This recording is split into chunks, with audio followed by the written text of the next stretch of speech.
Karena beberapa alasan, ada kondisi-kondisi di mana saya masuk satu grup dengan ibu-ibu, bahkan bisa dibilang emak-emak begitu. Dan konteksnya begini, saya kasih konteks dulu seperti ini. Kemarin ketika menantunya meninggal, si mama ini tiba-tiba membagikan postingan atau membagikan video anaknya si menantunya ini semasa hidup gitu, dengan latar atau background lagu-lagu film Ajab. Memang sedih, ya memang sedih, tapi akhirnya banyak orang termasuk saya ya merasa kayaknya nggak perlu deh ngebagiin itu, nggak perlu deh membagikan video seperti itu gitu, karena selain aneh aja karena toh meninggal biasa, meninggal wajar, karena sakit bukan kena ajab gitu. Dan satu lagi, kayaknya ketika hidup pun si mertua ini, si mama ini tidak terlalu dekat dengan menantunya. Kenyataannya seperti itu, tapi ternyata untuk keperluan konten dia membagikan. Nah, banyak hal-hal yang seharusnya ya usia-usia tersebut tidak harus menggunakan media sosial kalau menurut saya. Mari kita bahas cerita pengangguran negeri sipil.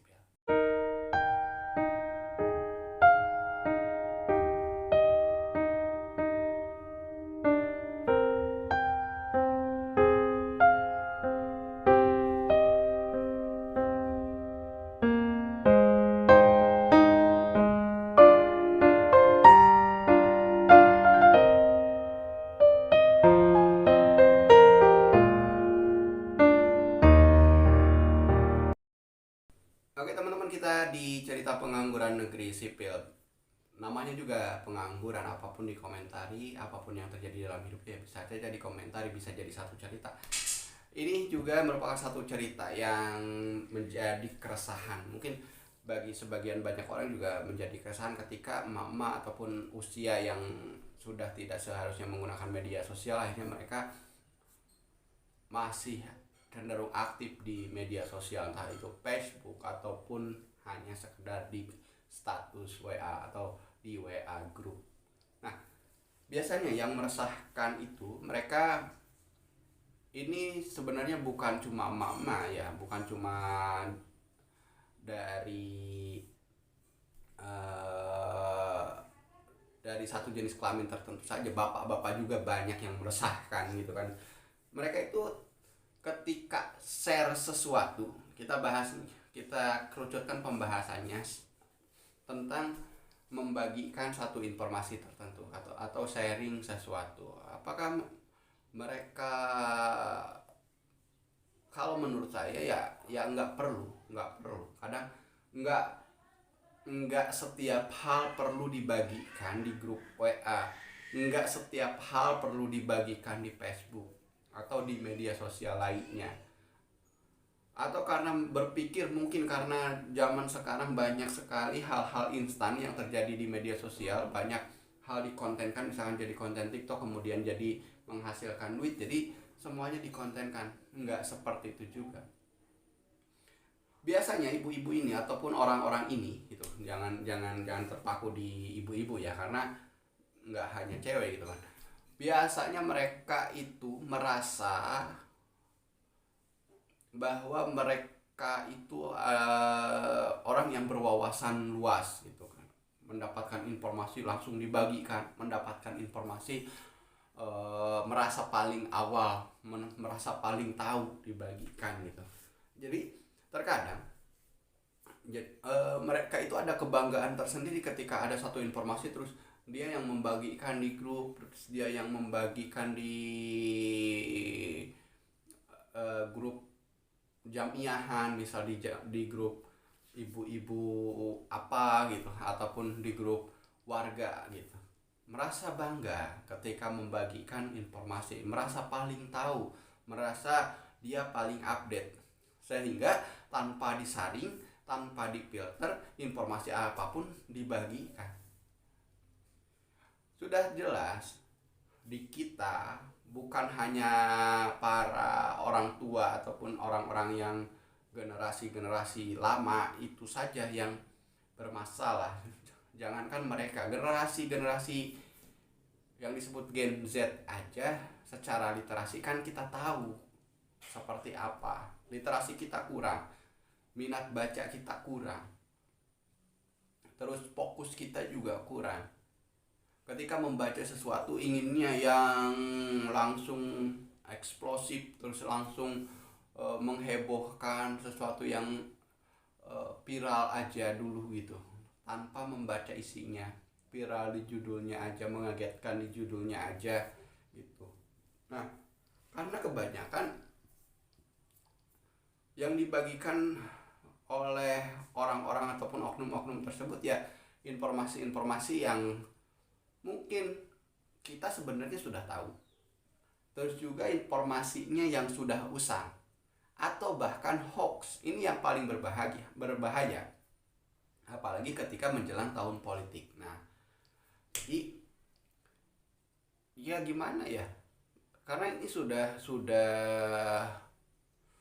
mendarah daging. Mungkin awalnya sebelum ada media sosial, berita-berita ini gampang sekali pindah atau gampang sekali tershare gitu kan, di tempat-tempat semisal di tukang sayur atau di tempat nyuci kalau di kampung saya tuh. Jadi gosip apapun ada di sana.